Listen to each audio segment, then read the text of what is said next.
Hello friends, আমার একটা mini ব্লগে তোমাদের অনেক অনেক ওয়েলকাম। আমার ব্লগ কোথা থেকে দেখছো অবশ্যই জানিও, ভালো লাগলে অবশ্যই লাইক কমেন্ট শেয়ার করে দিও। আর যেহেতু একটা রিসেপশন পার্টি যাবো, মানে বরের বন্ধুর রিসেপশন ছিল, তো ওই জন্য রেডি হয়ে নিচ্ছি। আর দেখতেই পাচ্ছ আমি ফোনটা কোথায় রেখেছি। আমি সেরকম ফোন রাখার কোনো জায়গা পাচ্ছিলাম না, তাই ড্রেসিং আয়নার ওপরেই রেখে নিচ্ছি।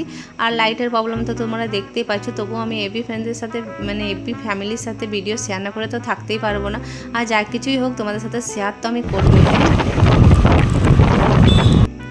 যেহেতু বৃষ্টি পড়েছিল, ওয়েদারটা খুব সুন্দর ছিল। তো দেখো বলতে বলতে বিয়েবাড়ি প্রায় চলে এসেছি। আর এই ছিল আজকের লুক, যেটা আমি শেয়ার করতে পারিনি, মানে বাড়িতে খুবই তাড়ার মধ্যে ছিলাম। আর অবশ্যই জানিও এই লুকটা আমার কেমন হয়েছে। এই লুকটা তোমরা আমার পেজে পেয়ে যাবে, Papiya bridal makeup artist page আছে আমার, ওখানে তোমরা পেয়ে যাবে।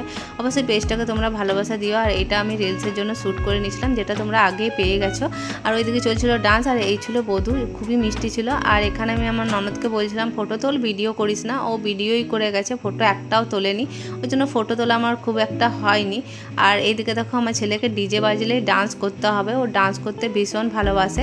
আর দেখতে পাচ্ছ ওর ডান্স, ওকে ডিজে বাজলে ডান্স মানে ডান্স করতে করতে ওকে নিয়ে আসা যায় না, তো কেমন করে ভুলিয়ে ফুলিয়ে নিয়ে আসা আর কি। ও কাঁদে, তবুও নিয়ে আসি ওকে আমি টেনে টুনে।